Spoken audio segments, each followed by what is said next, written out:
So, Destroy Lonely has one of the most dedicated and cult-like fan bases in the underground, hands down. Even with him having not released a project in well over 2 years until just recently, he's maintained a very solid fan base, along with having hundreds of leaks and old unreleased music dating all the way back to 2016. So in short, we have a lot of music to cover, but before we do, if you like these types of videos on artist discographies, I've already made 4 other videos on the Slay World side of the scene, and honestly plan to continue this series going into basically every other side of the underground. So if you enjoyed this video in general, subscribe or do whatever you do to show love, and let's find out, where did Destroy Lonely really start? Born July 30th, 2001 in Atlanta, Georgia, from a young age, Lonely's life was heavily centered around music, being that he was born the son of a rapper named I-20, who's most famously known for the verse on Move Bitch by Ludacris, and also worked with other artists like 3 6 Mafia and 2 Chainz, which was also an artist that Lonely would often visit with his father to only gain further insight into the lifestyle that came along with the music. Moving further along into Lonely's schooling years, he would eventually develop his name through experiences going later into middle school and earlier into high school, with Lonely coming first and representing his feeling of being left out due to leaving public school at 6th grade because of his feeling of not fitting in, which in turn only led him to feel more isolated. But being that at 14, Lonely had little to no passion about anything that was involved with music, he was constantly finding any reason to be out of class and experimenting with either music or drugs, which would end up giving him the first half of his name, Destroy. Going later into his schooling years, their school was fortunate enough to add a studio, which would only further give way to Lonely really honing in on music and dedicating his time and focusing on growing an audience on a platform we're all now aware of, named SoundCloud. Coming back and going throughout this period could be sketchy in terms of dates and just keeping track of these things and when these songs would officially release, and when also considering just how much earlier work has been deleted and not officially uploaded, so you know, just consider and expect some dates to be off but the general timeline to be similar. At the time, going by Tundra Boy Lonely, his first song currently available on SoundCloud was uploaded June 18th of 2016 entitled Drexler.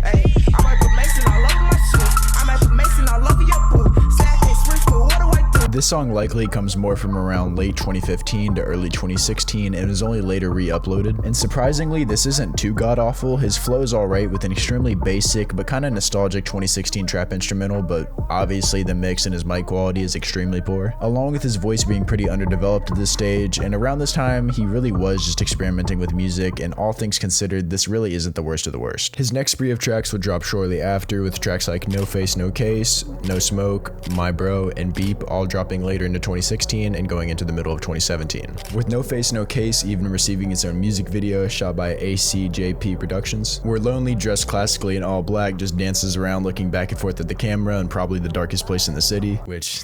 Also, throughout this same time period, he would have different drops scattered all over different places, like on a YouTube channel ran by someone named Marty McFly, in which a YouTuber would re-upload tons of different Lonely singles like In My Zone, On Go, Glory Boy Interlude, and Glory Boy #300, which, fun fact, was originally produced by Angelo and also Hella Sketchy, which is crazy to think that these two collabed just a few years before Hella Sketchy's passing, but obviously, rest in peace to Hella Sketchy. And in the same time period, his improvement was pretty noticeable, especially on tracks like one of my personal favorites, Then I'm Off, which while is still very rough and not very polished, it has this charm with this very like playful Comethazine style production, and also this really quick like famous Dex type flow, which is kind of just all really nostalgic for me, so it kind of hits.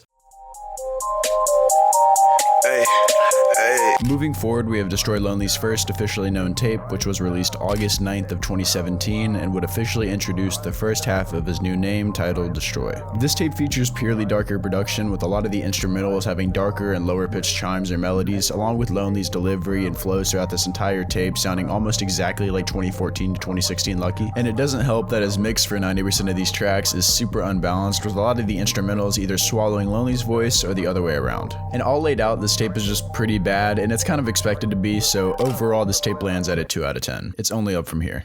Being that Lonely, as mentioned, was heavily ingrained in the Atlanta music scene, he would often perform a lot of his previously mentioned music at different underground shows, which would be the place that he would meet and eventually become friends with another artist in the scene named Nezzus. Lonely recalled seeing Nezzus at the show along with other artists like Texaco Cam and Slime Cito, which led Lonely to later follow him on Twitter and later link up with Nezzus at school, in order to show him around due to him being new to the school. Later on into the school year, Lonely was skipping school in order to print out merch, which obviously his grandma wouldn't be happy with, but it was only kept under wraps due to him using a school bus as a ride home to make his grandma believe that he was coming from school, which in turn led Lonely to bumping back into Nezzus, being that they basically lived across the street from each other and had the exact same bus route home. With this connection, it led to Lonely having someone with equipment, which allowed him to work on music both in and out of school, which would also lead to their first known collab, which would come on a track called Bag Full of Boof, which was released October 18th of 2017 and would also receive its own music video 2 months later, shot by Shane the Shredder, which would be ending the year of 2017.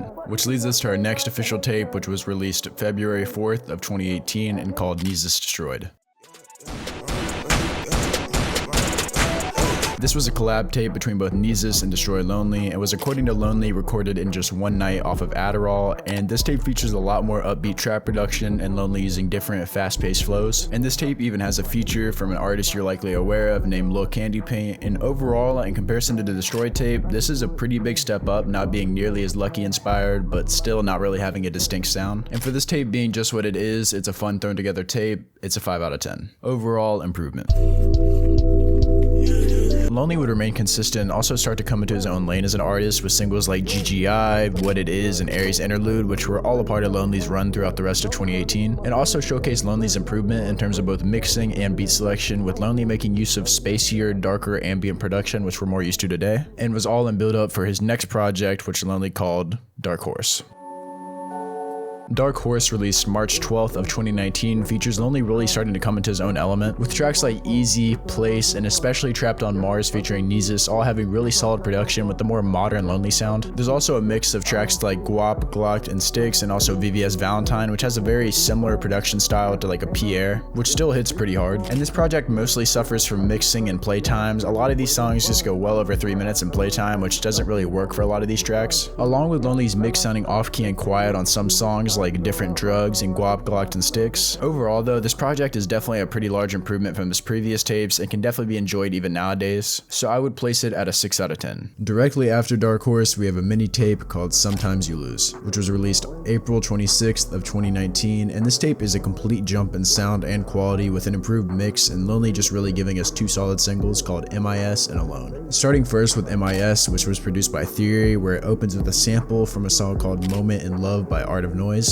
which rides out until the drop, where you cannot hear the sample at all, basically due to the bass line and the kicks, which was a really weird choice. But the song still hits, even with Lonely's voice being mixed a bit high, but the deliveries and flows are really on point, and the song is overall a really solid one, aside from the odd instrumental. Next, we have Alone, produced by Marshy, and this song is another extremely solid single, having this really slow open until the drop, where Lonely gives a verse talking about his drug abuse and isolation due to fake friends. And this song overall is another really solid one, and this tape altogether is just a solid tape. Moving further into 2019, his consistency would continue, dropping singles and music videos, leading into a breakout single we're all aware of named Bane. This song is easily Lonely's most popular song, and understandably so. The production is insane from For Me, and Lonely's flow are easy enough to get into and thoroughly enjoy, even if you're not really a Lone fan. It's not rocket science why this song picked up so well. And the release of this single would also be the precursor for his next tape, released August 23rd of 2019, called Forever I Love You. And it's just another instant jump in quality from his previous work. I've already said that, but it really is. Lonely really did master his flow in a lot of these tracks, with it just sounding so effortless to switch between flows and deliveries, all in what sounds like a one take for a lot of these lines, which makes it even more impressive, along with Lonely having such a unique delivery and mix over a lot of these very bass heavy instrumentals, which is somewhat of a complaint for me, being that a lot of the time the bass lines in these songs just overpower the melody, which could be a major problem for some people, but it's fine. Most of these tracks have plenty of replay value. And overall, this tape for me is almost perfect, and I would say it lands at an 8.5 out of 10. Based on its length, it's really a must listen.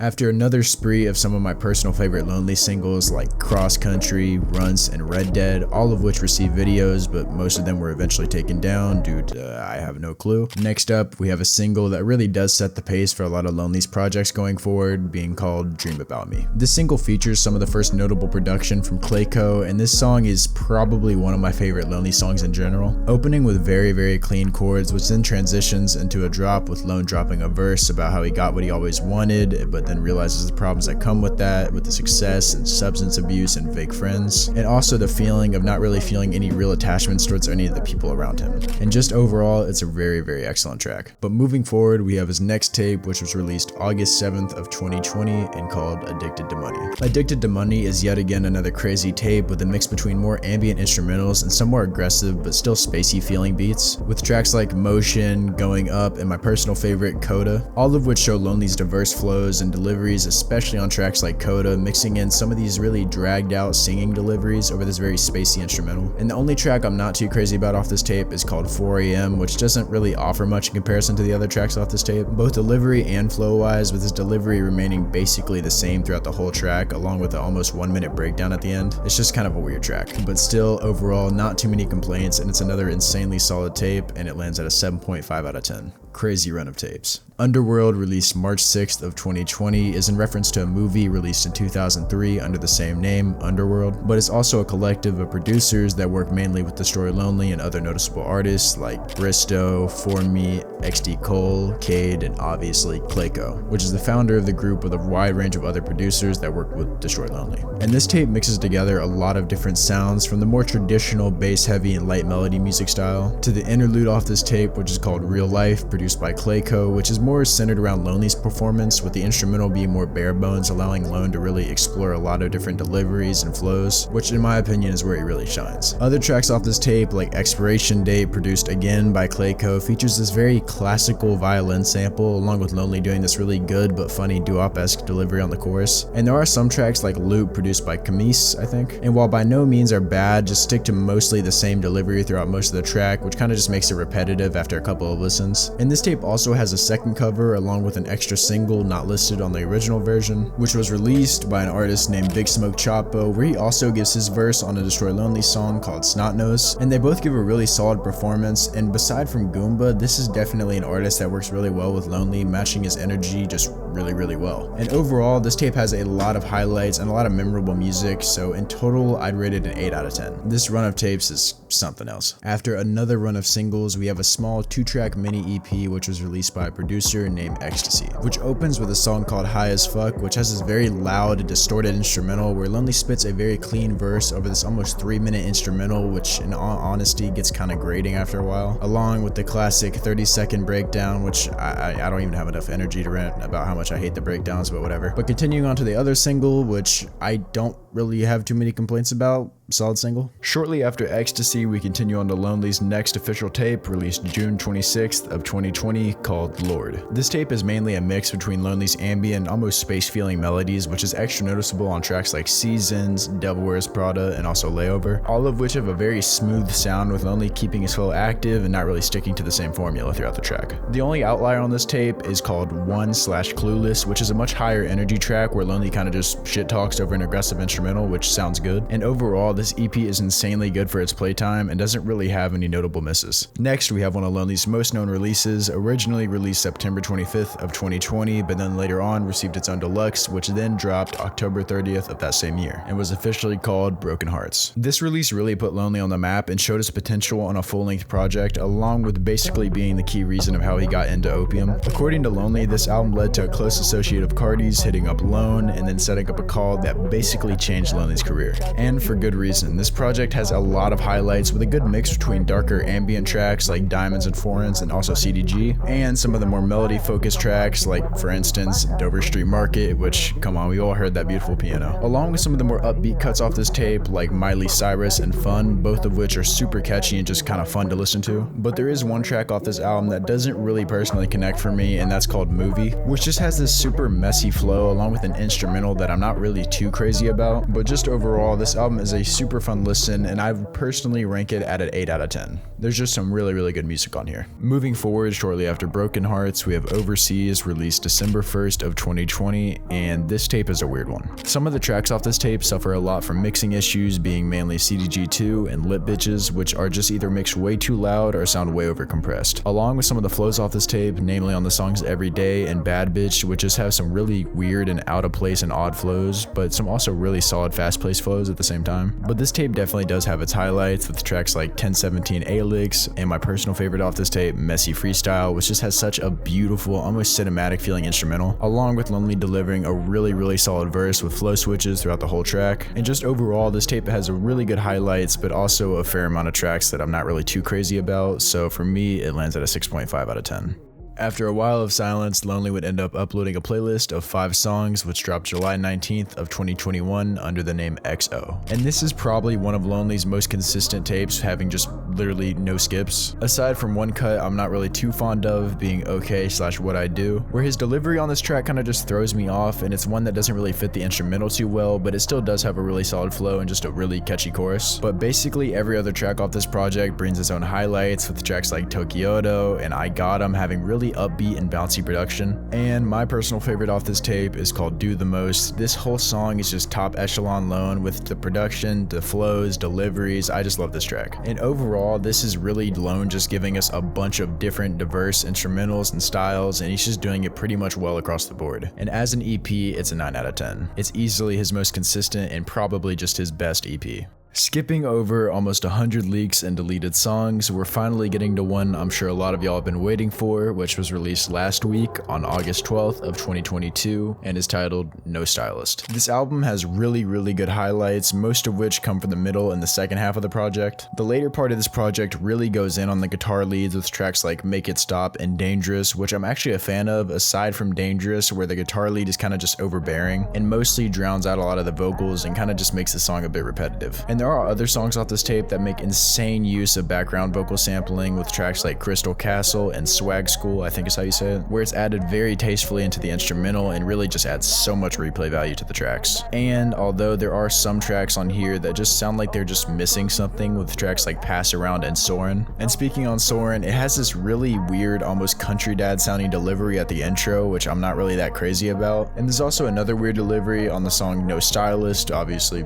self-titled, where it just has this weird, almost cartoonish sounding delivery at times, which kind of just makes it a little bit repetitive. And in between a lot of the really high quality music in here, there's just a lot of, to be honest, mid mixed in, with tracks like OTW or On the Way, which is an almost 4-minute long track. For what reason, I'm not very sure. And there's also tracks like Soarin', as mentioned, and Bergdorf, which I don't know what that means, but still. But I say all that just to say, when this album really does hit, this album, it hits. With singles like Lonely, which has this insanely catchy chorus and this really addicting delivery. And as mentioned earlier, Swag School, which is hands down my favorite song off this project, and is arguably my favorite song from Lonely period. Having again an insanely catchy chorus with this really gorgeous instrumental from Clayco, which goes just crazy. And it goes even harder once those background vocals kick in later into the chorus. I just like that track. And to be honest, a lot of the production on this tape is just really good, with tracks like Love My Gang and Fakes, which it's just good instrumentals. And overall, this tape has a lot of high points and really good highlights, but also does have some tracks I'm not completely crazy about. And putting the whole thing together, for me, it lands at a 7.5 out of 10. And honestly, I think that score can probably just continue to scale up. It's only been out for a week, so who knows where it'll be in a month, but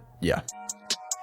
We did it. We made it to the end of the video. If you're curious on why I didn't cover some of the leaks, like I said, like the hundreds of leaks and stuff, I don't usually cover those. Those kind of just it would literally take like decades. It's probably more fun for you to find it yourself anyways, yada. And I wanted to include it earlier in the video, but obviously huge thanks to the DestroyNezzus Discord. That whole playlist he put together, I think it was DestroyNezzus Archive, I'm not 100% sure, I'll tag him in the description. He put together an amazing playlist, basically a lot of his early discog. I did have to find some stuff, but there was a lot of his early discog was on there. Huge thanks to him, and even a bigger thanks to you guys. It's crazy how much we've been growing, all the love, support. I genuinely mean it when I say thank y'all. I'm gonna try to get consistent, I promise, one of these days, but if you guys are new, sub, like, comment, do whatever you do to show love. Join the Discord, join the Spotify, la. Have a good one. Love y'all.